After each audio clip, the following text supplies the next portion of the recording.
Welcome to Are You Writing with the Wrong Hand? So I'm going to start today by asking you three questions, really just to prime your brain to around the kind of subject, the topic of today. And if you can, just share your thoughts in chat. That would be absolutely great with us. The first question: what is the biggest challenge you face in managing stress in your everyday life? So what's the biggest challenge that you face in managing stress in your everyday life? Competing priorities, yeah, switching between work and parent mode, absolutely. Unknown entities, there's lots of it, yeah, and difficult to know, yeah. Managing expectations, only 24 hours in a day, lovely. Yeah, being consistent with the practices that keep me grounded. Yes, yeah, absolutely. So your second question then, what are some of your go-to stress management techniques that you currently use? So when you're feeling stressed, what's some of the techniques that you currently use? Mindfulness, meditation, breathing, yeah. Yeah, taking yourself out of the way. Give myself a talking to. I like that one, Lisa. Yeah, breathing. Watch a funny show. Yeah, walk the dog or sleep. Yeah, take a break. Brilliant. Connect with people. Yeah. And the last question then, what is one thing that you notice about how your brain and body reacts to stress? Shoulders go up and stay up. Yeah, mine do that exactly, Fabian. Fight or flight.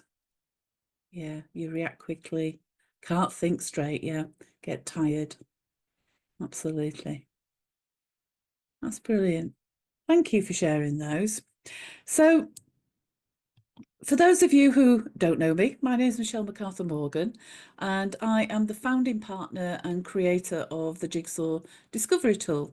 I started my career a very long time ago now in the hospitality sector, working originally in operations while still at college and university, etc., and then eventually progressing up through sales and into leadership positions before moving into learning development some 24, 25 years ago now.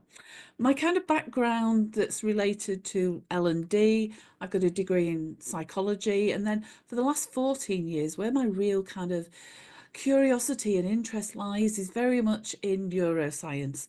And I have been studying and following the latest research and really looking at what's happening in neuroscience and what we can learn from that, what we can take away and apply it into the world of work.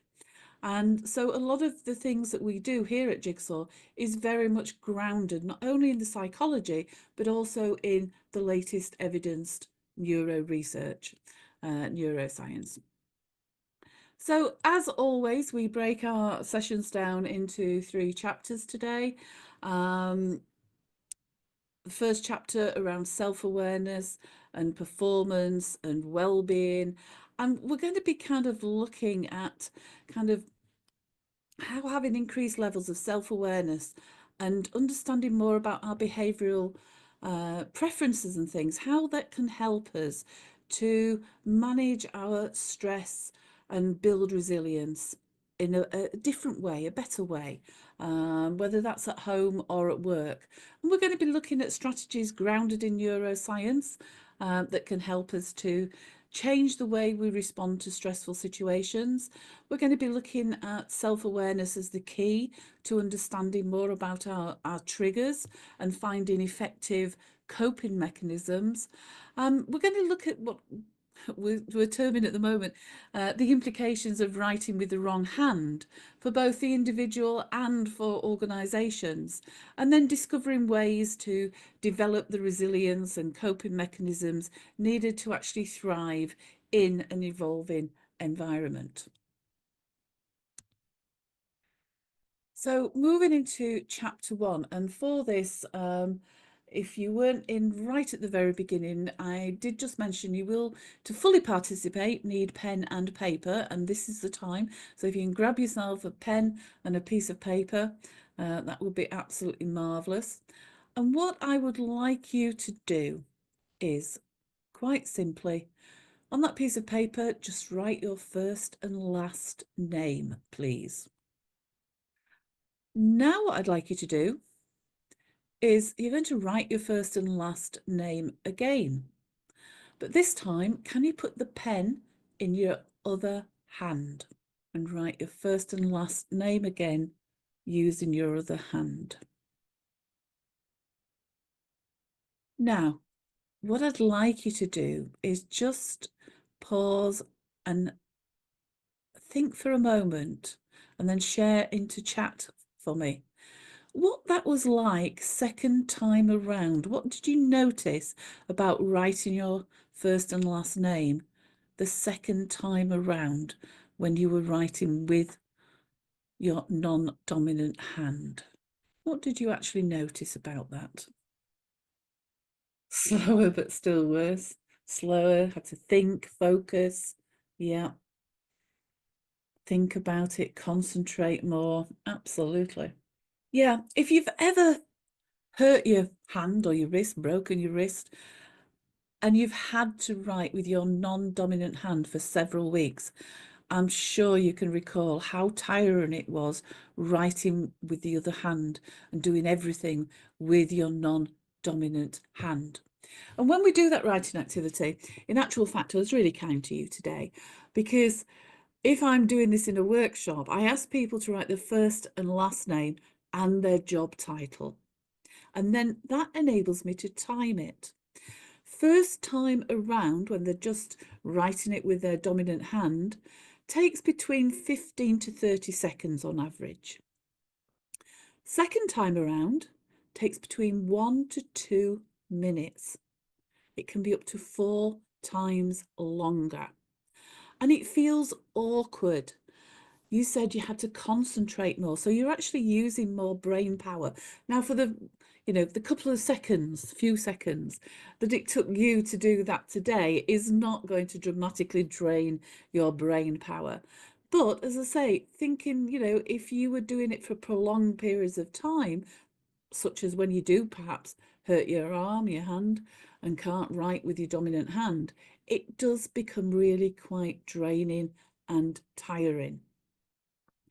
Also, the outcome's not usually, for most people, quite as good, and one or two of you have kind of said that. The outcome wasn't as good. Lucky Karen is ambidextrous, so it's the same for Karen, so lucky you, Karen. But for most of us, we really do have to think about it, focus. I've had people say to me, I had to really even think about how to form a letter, or I had to think even how to spell my name sometimes, because it's taking all that extra energy from the brain. Okay, so remember how that felt, because we will be revisiting it.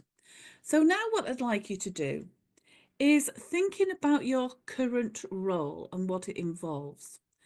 Just jot down 5 or 6 individual kind of tasks, being as specific as you can, of some of the things that you have to do that are kind of key parts of your role that perhaps you don't enjoy doing as much as the rest of your job. You perhaps do find them quite draining, or they're the things that you tend to put off until they're absolutely critical, they're on deadline. And just, if you can, just 5 or 6 would be an ideal kind of number to aim for. You can just pop those on paper. So what are those jobs that you put off until you have to do them? Okay, now what I'd like you to do is, again, thinking about your current role. This time I want you to jot down 5 or 6 tasks that you really actually enjoy doing, that are part of your role. The things that you really kind of enjoy, you're happy to do. And again, be as specific as you can about those individual tasks. Okay, So hopefully you've managed to put 5 or 6 things that you actually find quite draining, that you put off, and hopefully 5 or 6 things that you actually find quite energizing. So I just want you now, I'm going to go through each one of these 4 pieces of jigsaw. These are 4 basic behavioural preferences. And as I go through them, I want you to, at the end of it, be able to identify which piece of the jigsaw is most like you and which piece of the jigsaw is least like you. So we first of all, we have the red piece of jigsaw, action orientated. For somebody who has this as their behavioural preference, they tend to be very focused around achieving the goals, achieving the outcomes that they desire. It's all about kind of success, whatever success means to them. They tend to be people who, bit of a risk taker, can be a little bit impulsive. They value speed, efficiency, hate any kind of time wasting, wastage of resources, even wastage of words. So they tend to be quite direct speaking individuals, very focused, determined on achieving the outcome, the desired results. And they can be quite competitive individuals. Our yellow, our creative type, these are the innovators, the creative problem solvers, have very kind of wide interest, very curious individuals.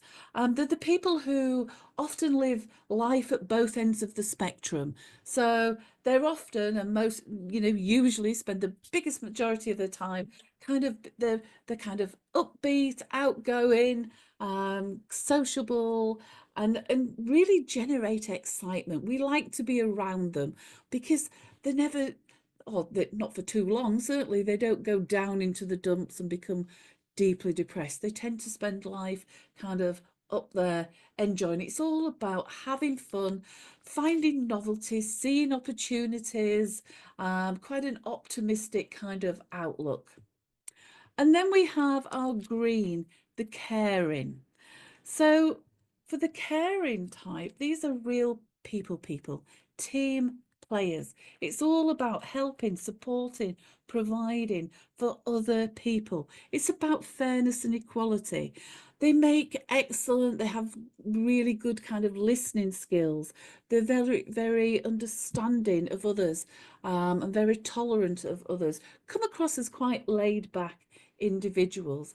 And it's all about people, collaboration, teamwork, and valuing those relationships. And then we have our blue, the organized type, where it's all about attention to detail, processes, systems, structures, organization. They tend to be quite disciplined, organised individuals, and they're people who like to kind of maintain order. They follow the rules and processes, and they like that very much, that kind of structure, and have that attention to detail and like detailed information. So those are our 4 basic behavioural types. I appreciate this is quite a crude way of doing this, but it just gives you a flavour for what we're trying to achieve here. And so if you can decide which of those 4 behavioural preferences is most like you, and then decide which one of those behavioural preferences is least like you. And just again, just note down those colours on your piece of paper. And now what I want you to do, I want you to go back to those 2 lists, the lists of the jobs that you keep putting off, and the lists of the jobs that you actually quite enjoy. And I want you to try and put a colour at the side of each one of those tasks. Which of those behavioural preferences, which of those kind of skills and strengths associated with each behavioural preference do you actually use or are required to use to complete those tasks? So just colour code the tasks to align with the 4 behavioural preferences. Okay, so a question, and again, if you could share any thoughts that you have on this in chat. Can you actually see any patterns emerging from those two lists? What patterns can you see emerging from those two lists now that you've colour coded them? Green in blue and green, love doing red and yellow. Mostly right hand side, yellow and green. Yeah. I don't link very a lot of tasks I don't enjoy. A blue type task, but a strong preference for blue. We are doing this very crudely, Fabian. So, you know, to get an accurate kind of one, we'd have to do it as a full kind of workshop. But it just gives us a little bit of feel. What we tend to see, and this is very much a generalism, but it tends to be the tasks which use our least preferred behaviours, our non-dominant behaviours, or behavioural preferences, actually tend to be quite draining on our energies. And the energizers tend to be the ones that use our dominant behavioural preferences. The things that we kind of enjoy doing are the things that energize us, obviously. So what I'd like you to do now is just take a moment just to have a quick look at your lists again and just think in terms of maybe a day or a week, whichever's easier for you. How much time do you actually spend working from your non-dominant preferences? And again, if you're able to kind of quantify that some way, even if it's just, you know, a little, a lot, a moderate amount, X number of hours, just pop it into chat just to give us a little bit of a feel for that. Too much for my liking. I like that, Karen. Yeah. 50–60% of the week, Kerry, yeah. Half, Suzanne. Yeah. Excellent. Okay. So when we are working from our non-dominant behaviours, then it can be likened to the handwriting. We all experienced it. We know how unnatural it felt, how much longer it took, how much more concentration. And as I said at the time, you know, just for the sake of writing your first and last name is not going to be too horrific. But again, it's thinking about if we are writing or the equivalent of writing with our wrong hand for prolonged periods of time, then that's when it can start to have consequences.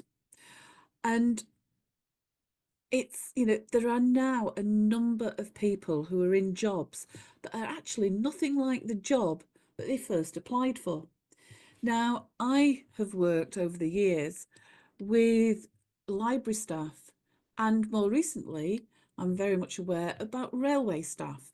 And just using the railway as an example, then, you know, not that many years ago, all the larger stations had ticket officers, and there were staff employed to work in the ticket offices.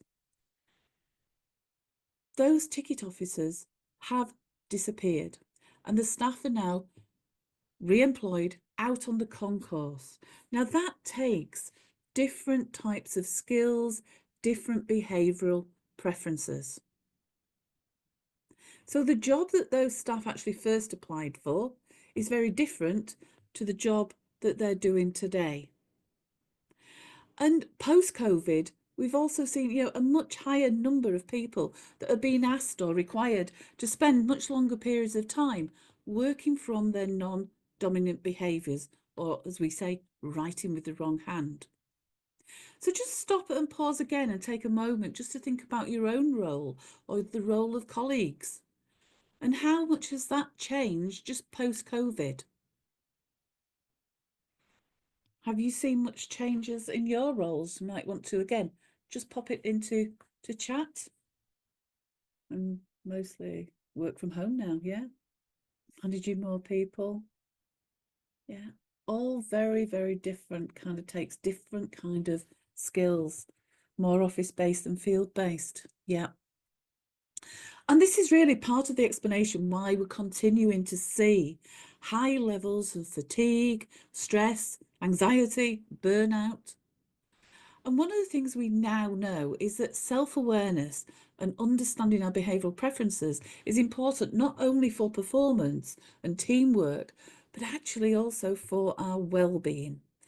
We need to be more aware and take more notice of our energy boosters and our energy drainers so that we can better manage our own energy levels.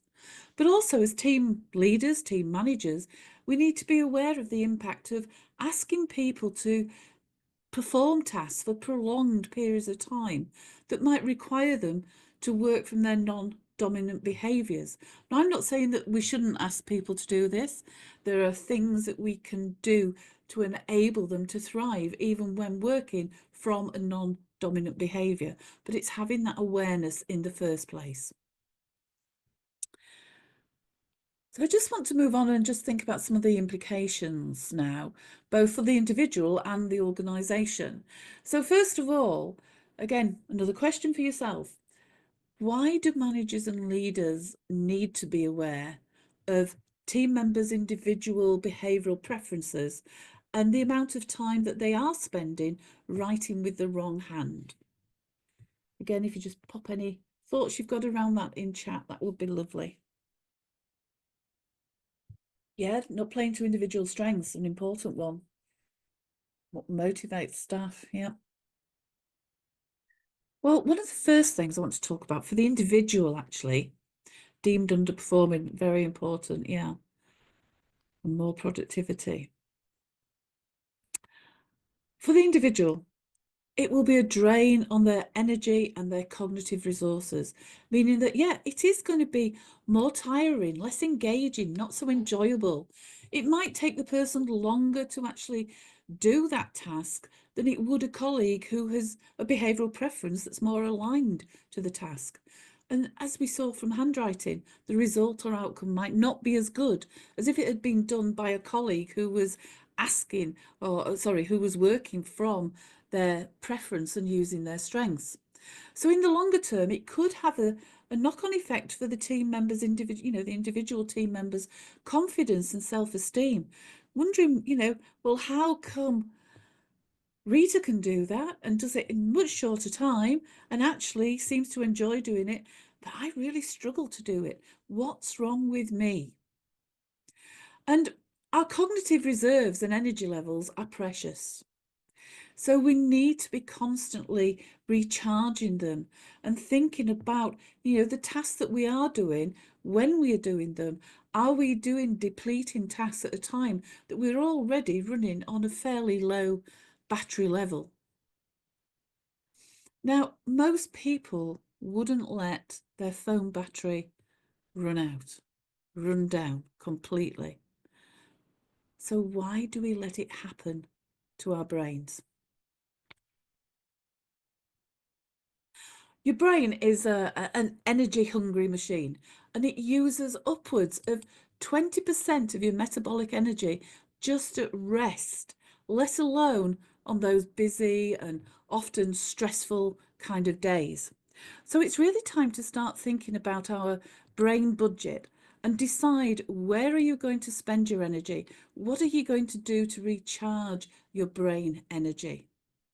And I'll guarantee that you'll get so much more work done just by better management of your cognitive energy.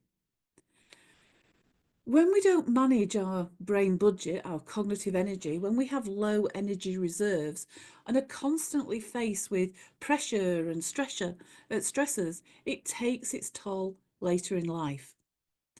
Now, the wear and tear on the body caused by that chronic stress is referred to as allostatic load. Essentially, it's the cumulative effect of stress on our bodies over time. So when we're faced with stresses, our bodies activate our stress response system, and this involves the release of hormones like cortisol and adrenaline, which help us to cope with stress. However, if we're constantly exposed to stressful situations, without adequate recovery time, our bodies become overwhelmed by all these chemicals. And as we know, chronic stress can lead to a variety of health problems, physical issues, high blood pressure, heart disease, mental health, anxiety, depression, and other problems, sleep disturbances, etc. Now, we humans are actually very well equipped to deal with stress and danger. Our stress system is designed to rise and fall. A stressful situation arises, you're on a short deadline for a piece of work, and then when that stressful situation passes, our body stops producing the stress hormones and it goes back into balance. However, our stress response is not designed to stay in high alert for prolonged periods of time. Our energy levels, our decision-making abilities, and ultimately our bodies pay the price. The allostatic load, that accumulative effect of stress, is why so many people suffer heart attacks and strokes in their mid to late 40s, because it's not sustainable. Now, you might well be thinking, well, yeah, we know all this. But if we know all this, why then do we continue to push ourselves so hard? Why do we continue to work long hours, work through your lunch break, not take sufficient breaks, take work home? Well, the answer is hyperbolic discounting. This is a cognitive bias where people will prefer a smaller immediate reward over a larger delayed reward. And this bias explains why we make so many choices that are detrimental to our long-term well-being, because instead we favour that instant kind of gratification, the reward in the moment. And we only see in the moment rather than that cumulative effect. And that's the effect of the bias of the brain. Now, another reason why leaders and managers should be investing in developing emotional intelligence is the growing focus and attention on psychosocial safety. Sorry, psychosocial hazards, should I say. In the UK, we do not yet have any specific legislation, but only last year in Australia, they amended the Work Health and Safety Act to explicitly include psychosocial risks, placing a legal obligation on employers to manage psychosocial hazards. So it's only a matter of time, personally, I think, before we get similar laws, tweaks to our health and safety laws introduced in the UK. So a question for you, who can tell me what a psychosocial hazard is? If you want to pop your answers in chat for me, that would be brilliant. What are some of the psychosocial hazards, do you think? Yeah, something that puts you at risk? Yeah, risk, psychological pressure an employer might put you under. Yeah. So psychosocial hazards are hazards that arise or are related to the design or management of work, the working environment, or workplace interactions and relationships, any of which may cause psychological or physical harm. So here's just a few examples of some of the psychosocial hazards that can lead to stress, anxiety, depression, burnout, and other health issues.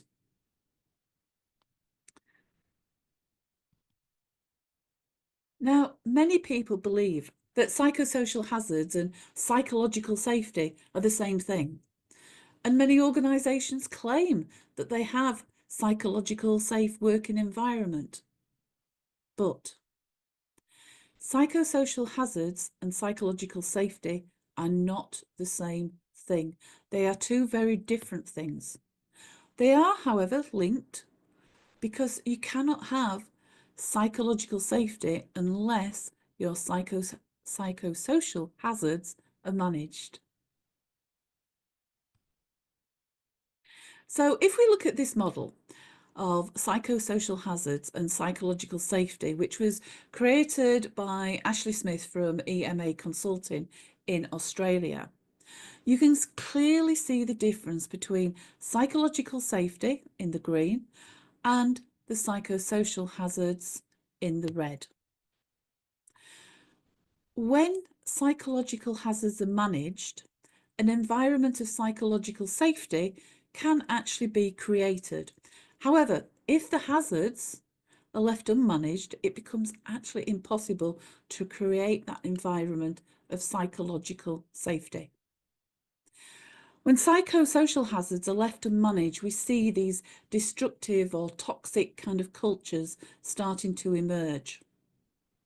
Now, having higher levels of emotional intelligence and human skills are actually key when we're talking and looking at things like this. So, for example, having managers and leaders who see the importance of and have the skills and confidence to step in and address low-level psychosocial hazards, such as incivility, instead of just turning a blind eye to it and letting it go. Managers need to be willing and confident and have the skills to be able to step in at these kind of low levels of psychosocial hazards. The other thing is that organisations also need to have and communicate clarity around what is an acceptable standard of behaviour, rather than just assuming that, everyone knows how to be civil. Well, in today's diverse, multicultural, multi-generational workplaces, what is acceptable and regarded as civil behaviour to you may not be acceptable to another person. Therefore, the organisational values and standards must be made very clear to everybody, and then they must be upheld. So in reality, what we tend to see is that many managers tend not to intervene until they see those kind of more severe unresolved conflict, bullying and harassment, rather than at those low levels of incivility and disrespect. So I'm just going to take a moment to stop there, give you an opportunity just to think about psychosocial hazards in your workplace. First of all, do your leaders and managers differentiate between psychosocial hazards and psychological safety? Does your organisation make it clear what is acceptable behavioural values? What is regarded as being uncivil, incivility? What is regarded as civil behaviour? How are we treating? How should we talk to one another and relate to one another? And at what stage do you and/or your managers actually intervene? Again, any thoughts that you've got, if you'd like to share any, please pop them in chat. Yeah, Fabian? Come across psychological safety or psych safety a lot. It's very much a hot topic over here, and I've got to be perfectly honest, it's only through my kind of contacts network, through the world of neuroscience and Australia in particular, that I was first introduced to kind of psychosocial hazards and that differentiation. And yeah, I do honestly think that it is something that we're going to see more of a switch and a focus on over here. At the moment, it's just all part of, it's not explicitly kind of written about and talked about within our health and safety laws. But as I say, that changed in Australia last year. Karen, initial stages of acquisition. Yeah, on the red side. Yeah, quite possibly, Karen. Absolutely. Interesting as to what causes psychosocial hazards. Absolutely. Yeah. I mean, we're in here today just looking really at those behavioural aspects of psychosocial hazards. But as I said earlier, it's all about the kind of the pressure, the working environment. Do you have the right equipment? Is too much expected of you in too little time? So there's all these different kind of the working. Are you working in a brain-friendly way? That actually then start to impact. And if we're not getting those basic kind of infrastructure things right, then that then impacts on our behaviours and psychosocial behavioural hazards as well. Okay, so thank you for sharing that. So chapter 3 then, building resilience with preference-based strategies. So again, I'm going to start this off by a question for yourself.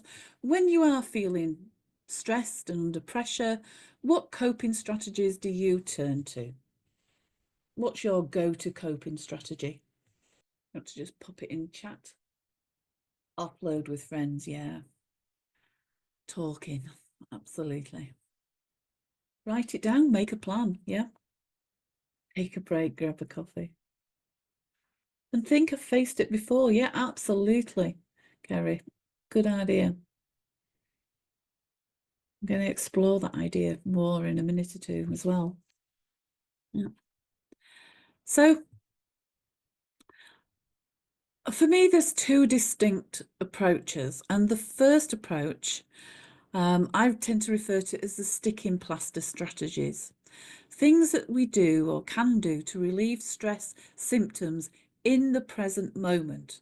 And, you know, we all, everybody at some point will feel stressed in the moment. And there's things that we need to do. Those, you know, grabbing a coffee, writing it down, offloading with friends, taking a short break, meditation, etc. Many of the things that you have kind of mentioned. And one technique, and I think some of you did mention this at the beginning about breathing techniques, but one of the most immediate ways of relieving stress, and again, this is come from the neuroscience side of things, is what is known as the whimpering child approach or technique. And the whimpering child technique is simply we take a double inhale through our nose, followed by a large sigh as we exhale through our mouth. So it's kind of a double intake through your nose, followed by a large sigh. And you repeat that for a few times. Now, if you want to find out more about that, you can actually look up the Whimpering Child Protocol by Andrew Huberman and David Spiegel. So from time to time, we all become stressed, and sticking plaster approaches are really helpful to manage our stress levels in the present moment. But then if nothing changes, then it won't be long before we start to feel the effects of that stressful situation again. So I'm going to ask you two questions now. And again, please, answers in chat. The first one of these questions. In the last 12 months, how much stress have you experienced? And your choice of answers are very little, a moderate amount, or a lot. So pop into chat, little, moderate, or a lot. How much stress have you experienced in the last year? Lovely. Thank you. Now, your second question, and this requires a simple yes or no answer. Do you believe that stress is harmful to your health? Yes or no? Yeah. Okay. Yeah.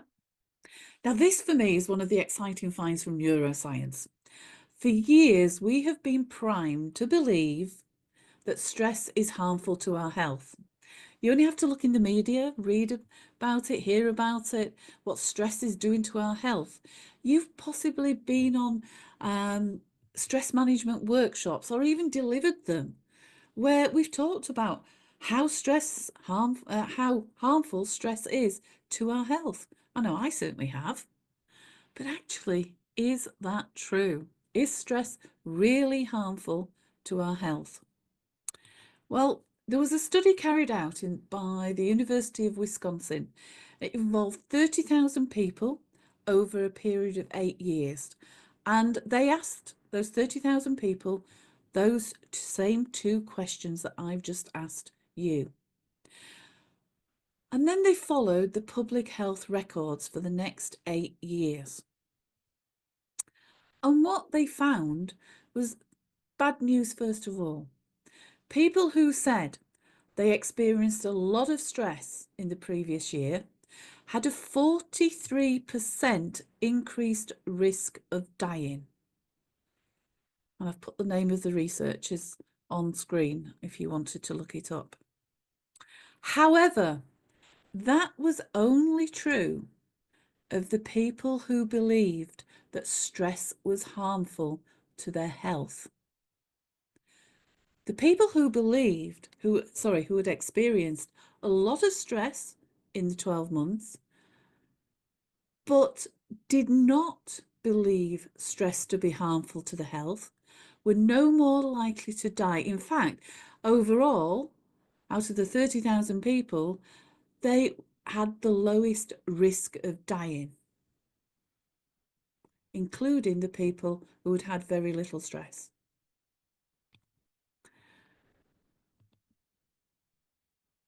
182,000 people died early, not from stress, but from the belief that stress is harmful. Now, yeah, many of the traditional stress relief techniques are still helpful in the moment. We still need them. But as I said, if we're still going back into that same situation, nothing's really changed, then we're just going to start feeling stress again. So if we want to manage stress levels and build resilience, then actually we've got to change the way we think about stress. We've got to start to reframe our stress response. So typically, when we're feeling stress, our brain perceives a stress response as a threat, and it prepares us for fight or flight. So the brain starts to save and divert resources, shutting down all non-essential functions. That impacts on our cognitive decision-making, problem-solving abilities. We become very laser focused. Our digestive system slows down. Our immune system becomes less effective. And that's just to name but a few. In short, we're really not able to perform at our best. And it's probably at a time when we really do need all of our best cognitive resources. So by changing the way we think about stress, we can change the brain's reaction to the situation and shift from a threat state into a more of a reward state, a challenge response, reward state. So as I keep saying, now is the time to challenge our thinking and start to follow the science. Take note of what science is saying. Stop thinking that the situation we're in is stressful. Stop thinking that because our heart is beating faster, we're, our breath, we're breathing faster, we've got sweaty palms of hands, we've perhaps got tensing of muscles. Stop thinking that they are all signs of stress. What if we reframed that thought and actually started to think that that quickening breath, racing heart, etc., is just our body's way of preparing us to rise to the challenge that we're about to face? Now, Harvard University suggests that we should think about stress as a resource, something that we can actually use to help us. And to help us change the way we view our experience of stress, we really need to start telling ourselves that this is our body preparing me to rise to the challenge. Now, you might want to pop that little mantra, that this saying, on post-it notes and pop it around your house, your workplace, just to keep you reminded and keep focusing on that, because this subtle reframing of our thoughts has a huge impact on the body's response. So yes, you're still going to probably get that kind of the tensing. You may be going to notice your heart beating faster, your breathing faster, etc. But instead, if we're just thinking about this is our body preparing me to rise to the challenge, our non-essential functions do not shut down. The blood flow to the brain is not restricted. So it allows our cognitive, logical processing, thinking, decision-making part of our brain to remain, as I call it these days, online as opposed to being offline. we're able to access it. And it is kind of suggested that by changing our stress response to a challenge response, we actually make ourselves smarter in a potentially stressful situation. So let's stop that kind of harmful, debilitating thought around stress is, this situation is stressful, and let's turn it into something that we can actually embrace. Let's turn the negative energy we're so used to associating with stress into a performance enhancing positive energy. And now we're ready to take it to the next level. But, how can we actually change our stress mindset? And that's where tools such as our Think More to Stress Less model, for example, and other similar tools out there, can be helpful in developing a new way to manage our relationships with stress and actually build greater resilience. So our Think More to Stress Less model is a simple 4-stage model. Notice, acknowledge, reappraise, embrace. It's grounded in science and it leverages our understanding of our behavioural preferences and our self-awareness. So the first stage is notice.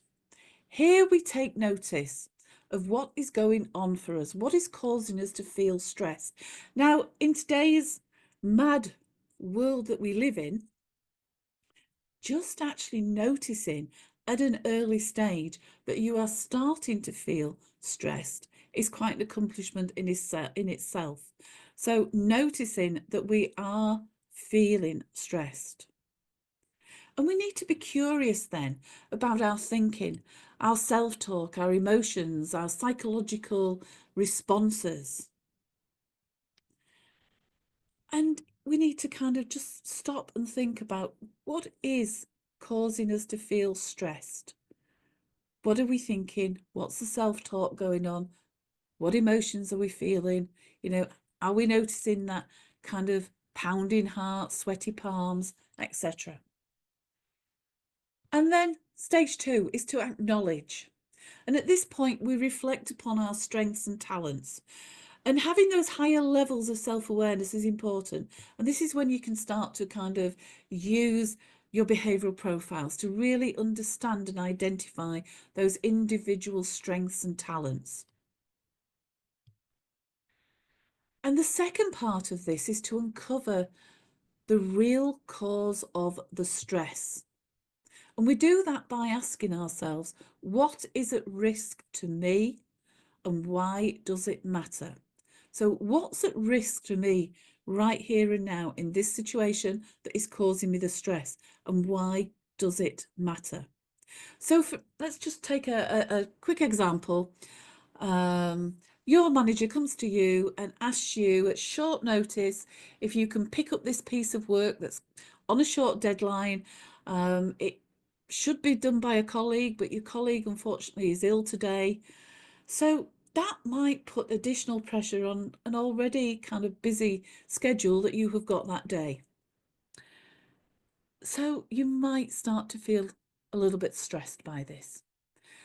So what's the real cause of the stress? Because the real cause of the stress is not that piece of work. The real cause of stress depends on your behavioural preference. And it could be just some examples. It could be your reputation that is at risk, because if I rush it, I'm not used to doing it, I might not do such a great job. So it could have a negative impact on my reputation within the business. It could be that you feel that actually this is wasting my time. It's not helping me to achieve my outcomes. It could be you feel that actually I've got my day all planned out and that some of that autonomy has been taken away from you, some of that freedom. It could be that you feel actually I might not do a great job of it and I might let other people down by that. And that's the real cause of the stress. So once we've identified that, we can then ask ourselves, what are those strengths that our behavioural preference bring us? And we look at all 4 of the behavioural preferences, not only our dominant but our non-dominant ones. What strengths can we draw upon from each one of those 4 behavioural preferences? That then moves us into our reappraise stage. And having identified the strengths and talents of the previous stage, here we can focus on how do those strengths and talents support me in this specific situation? How can I use them as a resource to help me rise to this challenge? How can I think differently about this situation? What can I do that's actually going to reduce the risk to my personal values? And how can I change that self-talk? So going back to those examples I used on the previous slide, if we felt our reputation was at risk, well, let's change our thinking to see that this actually could be an opportunity where I could set a standard for doing this job. It's an opportunity I can draw upon my logical processing, my structured way of doing things. If I feel that it's time being wasted, it's not working towards my outcomes, then I could reframe that by thinking, actually, this experience could be helpful in the future. It could get me noticed a bit more. It could be an opportunity for me to actually, I know I'm good at working under pressure, at rising to a challenge, bring a different perspective to it. If what was at risk was your freedom and choice, then, well, okay, let's reframe this. I can choose how to do it. I can possibly even choose where to do it.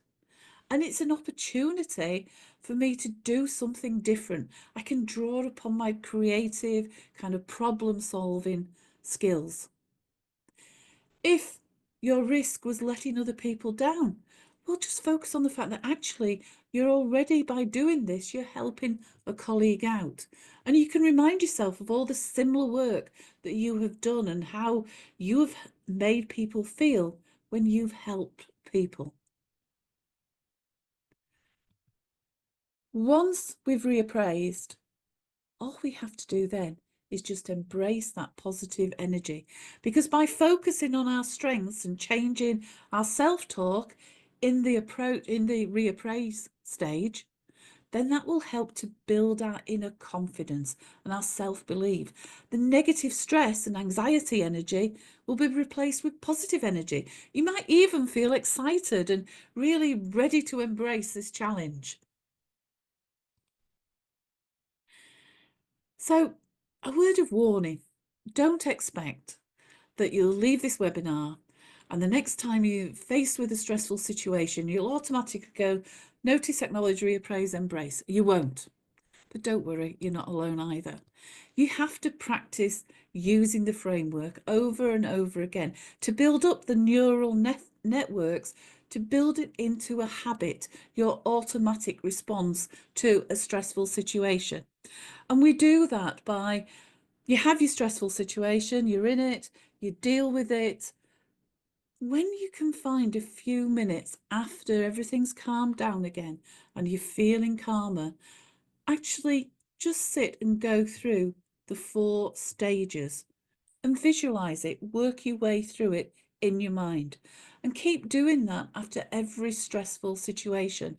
That will then help to build the neural pathways in your brain. And as the more you practice, the stronger they become, the more it starts to become your natural coping response.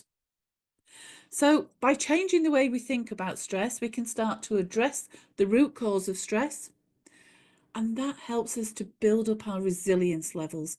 And it also helps to keep the brain energy bank topped up.